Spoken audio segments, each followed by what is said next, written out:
Standing here with Ethan Snow. You're the voice of the Sanford Mainers here, Goodall Park, and just talk about some of your background. This is your second year with the team.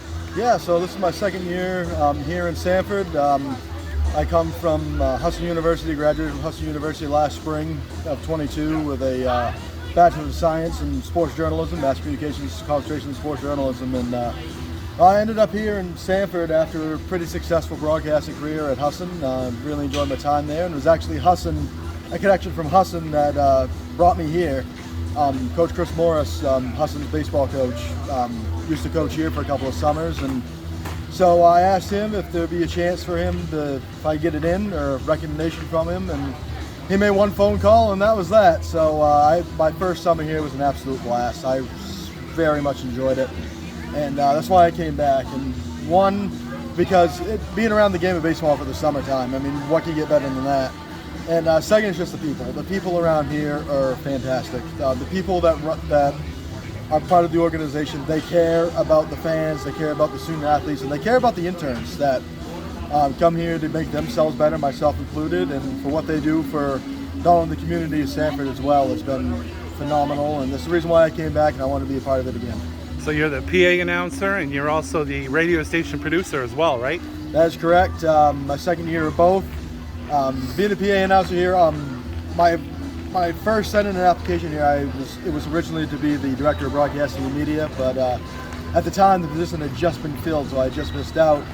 And so for a time I kind of went and looked for something else, but I came back to this. It hadn't been filled yet, and that's kind of when I sent my application in, reached out to Mo, asked him if he could put a recommendation in for me, and then phone call later, that was that. And it's a super fun time. I get to play the music, walk-up songs, sound effects, all that good stuff. So it's really fun to be able to do that. And as far as the radio station side of things goes, that's super simple. It's stuff I did at Husson for years before I jumped into a broadcasting role up there. So just all in all, it's been a really, really fun experience here. Yeah, and looking back at some of your career so far, I mean, you did a lot of stuff obviously at Husson. You've done a ton of basketball. It's been mostly basketball for you.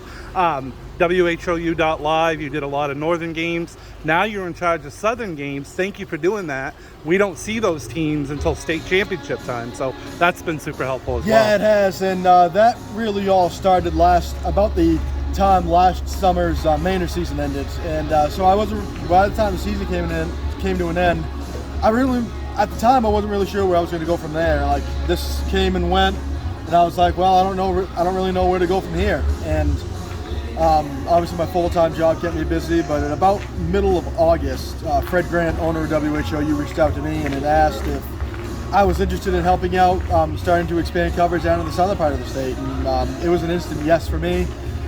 We kind of talked about it in August, but we didn't really pull the trigger until December of last year. And getting a chance to cover some really good basketball. There's some fantastic teams, really great athletes down in this part of the state. And we got to cover a great Chevrolet. The Chevrolet girls went on a really good run, the defending state champs from last year. We also got to cover this year's Old Orchard Beach girls team that went all the way and won the state championship. So that was really fun. The people, the coaches, the ADs, the student athletes at the area high schools have been fantastic. They're great down here. Amy Ashley, AD at Chevrolet, she's been fantastic. She welcomed us with open arms. Dean Plant, he's the AD and former girls basketball coach and current football coach at Old Orchard Beach. He was super welcoming. All the coaches were as well. And we're really excited to be expanding our coverage starting this fall.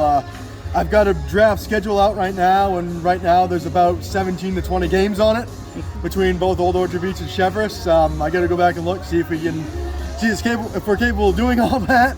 Right now it's just me, so I got to try it. So we'll take it. We'll present it, and we'll go from there. But at the moment, we're super excited. I'm super excited to be able to cover the great student athletes, the great teams in the southern part of the state. And I know the parents appreciate it, coaches appreciate it, and the feedback has been nothing but positive, and that's been really, really great to hear. Yeah, we know all about schedules, of course, what we do with East Maine Sports Media as well. It can be hard. The COVID year, I mean, everybody loved that because we were able to do some of the games, and a lot of the people weren't allowed to go to the games, so that was super helpful as well. Back to the Sanford team. some names of players that people are going to recognize when you mention them? Oh well, in your viewing area, it's going to be the UMaine guys right off the bat. Jeremiah Jenkins is here, American East Player of the Year, out of UMaine Orono. He's been here all summer. He got here a little bit late because Maine, of course, went to the regional, but he's been a very fun player to watch. And something I've really jumped into that was different for me compared from last year to this year is this year I've invested in some film stuff, and I've been able to put a microphone on a few guys and really kind of try to bring out the personalities of some of these baseball players to bring to the fans and show off more of the person than just watching them on the field. And Jeremiah Jenkins is, he was the most recent player I put a microphone on during batting practice. That video hasn't come out yet, it will be soon. But bringing out his personality has been fantastic. And then Ryan Scott, who's there as well, Noah Lewis, a couple of the pitching staff up to UMaine. Those guys are here. You'll see them on the mound quite a bit. And just American East is very well represented here. We got guys from Binghamton, UMass Amherst. It's a great group of guys to be around. They've been super open about me putting the camera in their face. I know a lot of people aren't very comfortable when it comes to that stuff, but they've been super comfortable with it. It's been really awesome to be able to bring their stories to the forefront, and really just doing my part in helping to bring more than just the play on the field to the fans here in Sanford. Now you got, for the southern part of the state, you also got guys from Bowdoin, Colby, and USM. But what an interesting mix. You've got all these Northeast guys, and then you guys got people from Vanderbilt and Wake Forest. Talk about that. Yeah, well, just on this team especially, I mean, we have 3 guys from Vanderbilt, and they are all very good baseball players. Logan Poteet, he was top 5 rated catcher in his high school graduating class in Tennessee. He's with us this summer. Matthew Polk, Cal Hewitt, those are 2 Vandy guys, and they're both returning Mainers this year. We have a few guys that were here last year that are here this year. Cal Hewitt, Matthew Polk, 2 very good ball players as well. But yeah, Vanderbilt's very well represented here. We got guys from, and not just here, but across the league as well. There's guys that come from the Midwest, Kansas. We have guys as far away as California that are in the What league, an interesting mix to have these players playing against each other. It really is, and you got players coming from all different parts of the country. So of course, a lot of times you'll have players that play for the same college, but they're playing for different teams here in the league. So when they get to reunite throughout the summer, get to talk about their different experiences. So that's another big talking point in this league, is that right there. And it really is just a special experience for everybody involved. It's from the players, the interns, and the staff. It's an amazing experience. Everybody loves it. Now, this is my first time here, and Sanford Mainers, they've been here since 2002. Talk about the league as a whole. The Mainers themselves, 15-15 right now, 3rd place, 3.5 games out of 1st place. Talk about them, kind of the league a little bit, and then, how do the playoffs work when they get to the end? Yeah, so the NACBL has really been around since the mid-90s, and it started with a lot of teams more in the Massachusetts, Connecticut, that area as far as that goes. But there was some more as it went on. It kind of expanded, and the league reached out to the city of Sanford and wanted to bring a team to Maine, and that all came together in 2002, and they saw success right out of the bat. They were league champions the first 2 years in, and they claimed another one 4 years after that in 2008, and they made a few appearances since then.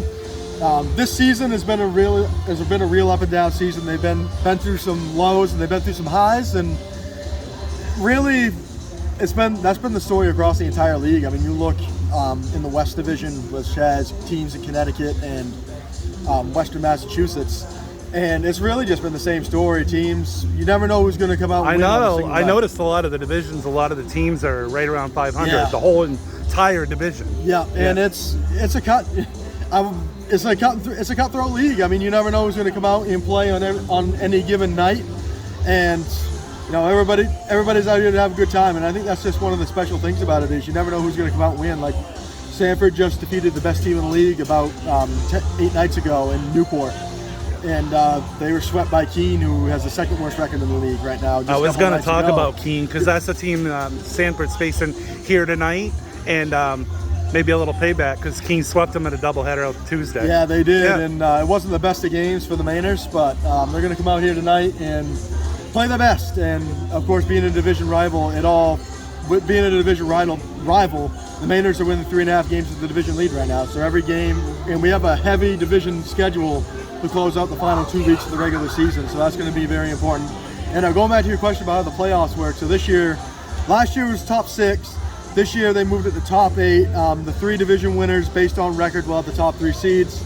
And then it's the next, and then from 4 to 8 is all who's got the best records out of everybody. So it'll be 3 rounds of best of 3 series. It'll be first, you'll have the quarterfinal round, semis, and then the league championship, all best of 3 series. And last year, the first round was a 1-game playoff. And so this year they changed it up a little bit. That's a little tough, but Sanford's right in the mix. They're right in the mix. Yeah, they're right there in the mix, and it's going to be a very exciting final 2 weeks of the season. I'm looking forward to it. I love it. I love being here. I've enjoyed it from really day one. When I stepped on the Goodall Park grounds for the first time last June. So how many games do they play overall? It's about 44 yeah. games of the regular season, and that goes for everybody. And so, as Coach Nick Lops described it, the third day of the season, it's a marathon, not a sprint. So you're getting through it 1 game at a time, 1 inning at a time, and you're doing your best throughout the 2 months of the season. I love it as Maine Black Bears media that these guys are getting reps in the summer. That's a good thing. That's a real good thing. Oh, absolutely it is. Seeing these Maine guys, especially fresh off the American East Championship, is really cool to see. Yeah. Well, I want to thank you for all that information, Ethan. Thank you for your time. Thank you for your courtesy having me here tonight at the Goodall Park, and keep an eye on this guy and follow his career. You'll never know where he might pop up, but for now it's here in Sanford, Maine with the Sanford Mainers. Thank you, Ethan. Thank you, Chris. Enjoy the game. Thank you.